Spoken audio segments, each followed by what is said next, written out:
Yogyakarta is one of the city in Indonesia known as the City of Students. This nickname is given because of the many educational centers that stand in this region. Jogja is also known as a tourist and cultural city. Students can enjoy the natural beauty, cultural richness, and friendliness of the people of Jogja outside of study hours. Therefore, it is not surprising that Jogja is often referred to as the city of young people. The city has a wide range of attractions that can fulfill the needs and interests of young people. Speaking of young people, recently we have heard of cases of young people attempting suicide.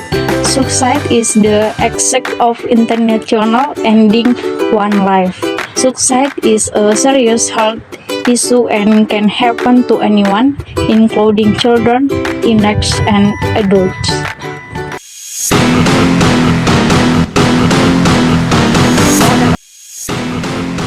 Baik, pertanyaannya apa penyebab orang melakukan bunuh diri?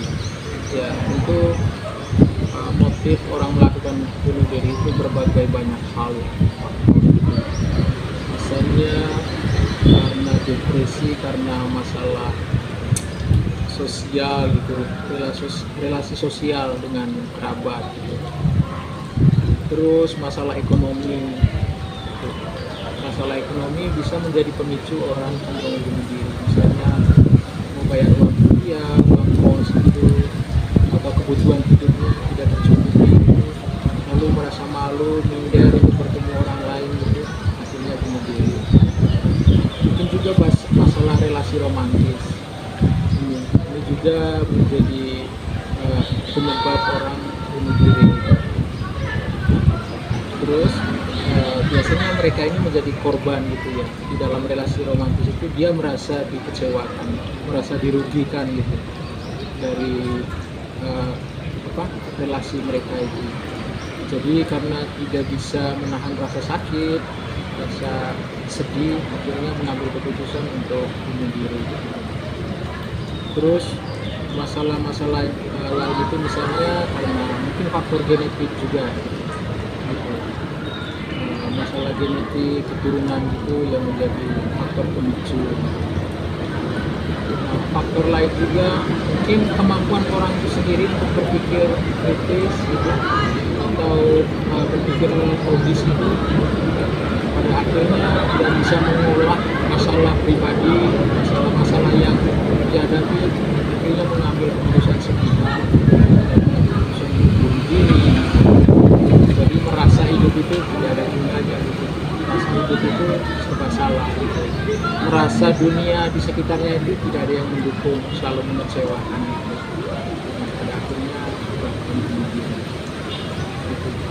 Atau mungkin ada keluarga orang terdekat yang meninggal, peristiwa kematian, itu juga menjadi penyebab orang bunuh diri. Kesedihan yang mendalam, hilangnya orang yang dicintai, yang menjadi harapan satu-satunya gitu. Misalnya bisa keluarga, orang tua, adik, atau orang-orang terdekat yang menurut dia itu orang-orang yang sangat penting di dalam hidup. Jika orang itu meninggal, itu bisa menjadi depresi bagi dia, dan kalau itu tidak bisa diolah secara akal sehat, itu akan menjadi motif untuk bunuh diri. Mungkin itu beberapa poin penting. Tapi pada intinya untuk mengenali tanda-tanda umum seperti itu, tetapi kita juga butuh asesmen yang lebih dalam. Melalui asesmen yang lebih dalam, melihat latar belakang keluarganya, motifnya, dan juga bisa melibatkan orang-orang profesional untuk memberikan atau mengambil data asesmen gitu, untuk mengenali bahwa orang ini benar-benar bunuh diri karena faktor ini gitu.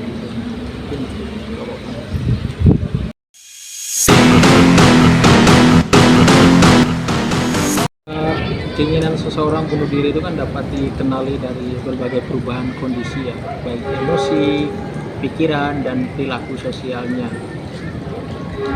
Nah, misalnya yang pertama itu orang itu cenderung ada upaya atau membicarakan untuk bunuh diri.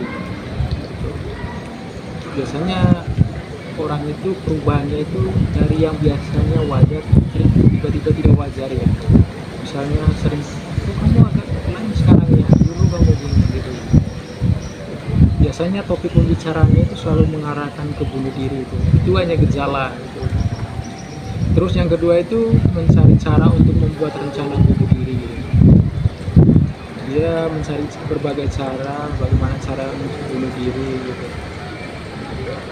Terus ada berbicara atau menuliskan tentang kematian bunuh diri secara berlebihan gitu ya, di kertas atau surat wasiat itulah.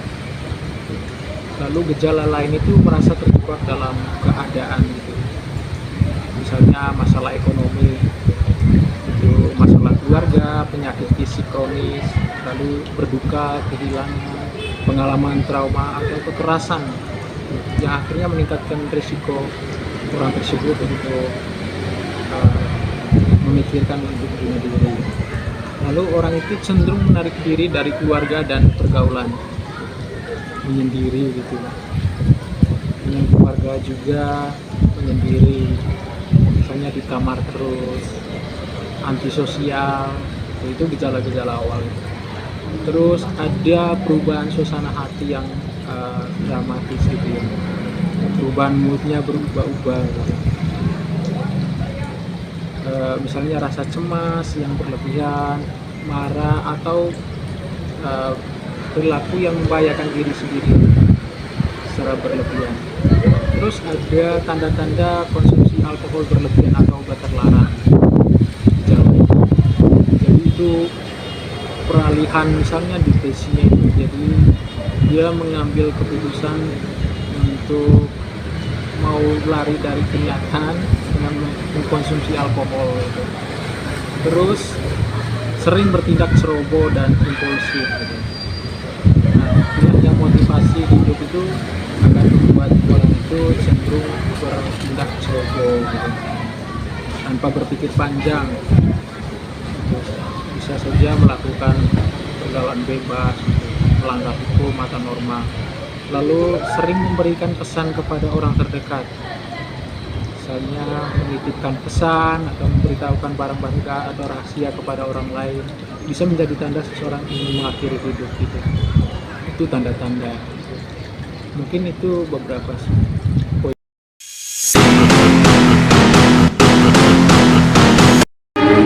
Terus bagaimana kita membantu orang-orang yang cenderung bunuh diri? Nah, pada dasarnya orang yang bunuh diri ini kan orang-orang yang kesadaran totalnya itu menjadi turun drastis ya. Jadi orang-orang seperti mereka ini orang-orang yang membutuhkan dukungan sosial. Yang paling pertama adalah dukungan sosial primer, dalam arti keluarga terdekatnya dia. Keluarganya itu menjadi pemeran penting ketika ada salah satu anggota keluarganya atau yang bersangkutan itu ada gejala bunuh diri. Mungkin keluarganya itu melalui pendekatan personal gitu, bimbingan, atau mungkin lebih keluarganya itu bisa membawa orang tersebut kepada orang-orang yang profesional gitu, misalnya psikolog, psikiater gitu.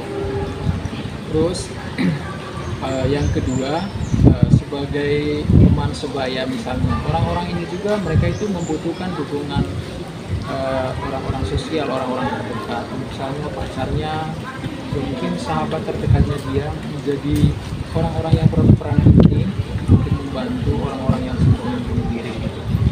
Jadi orang seperti itu tidak boleh diintimidasi gitu. Kita harus terbuka untuk mendengarkan keluh kesah mereka gitu. Karena mereka pengennya didengar gitu, apa yang menjadi pergulatan mereka gitu. Tapi pada pentingnya kita kan bukan ahli ya di misalnya kalau kita sebagai sahabatnya, keluarganya. Tetapi yang perlu kita lakukan adalah kalau ada gejala-gejala seperti itu, kita mencari informasi atau orang yang profesional di bidang hal itu, misalnya seorang psikolog tadi, psikiater gitu. Bawalah mereka ke situ. Nanti biarkan orang-orang yang profesional yang memberi asesmen gitu, penanganannya seperti apa. Tapi penanganan yang pertama itu lingkungan keluarga tadi, dukungan sosial gitu. Bagaimana proaktif untuk keluarga untuk membantu orang-orang yang cenderung bunuh diri gitu. Ada perlu pendekatan personal gitu. Terbuka untuk mendengarkan turut sambutan. Mungkin itu. The state law that regulates suicide in Indonesia is the Criminal Codes KUHP. In the KUHP, suicide and attempted suicide are not punishable. However, people who assist others to commit suicide can be punished with a maximum prison sentence of 4 years.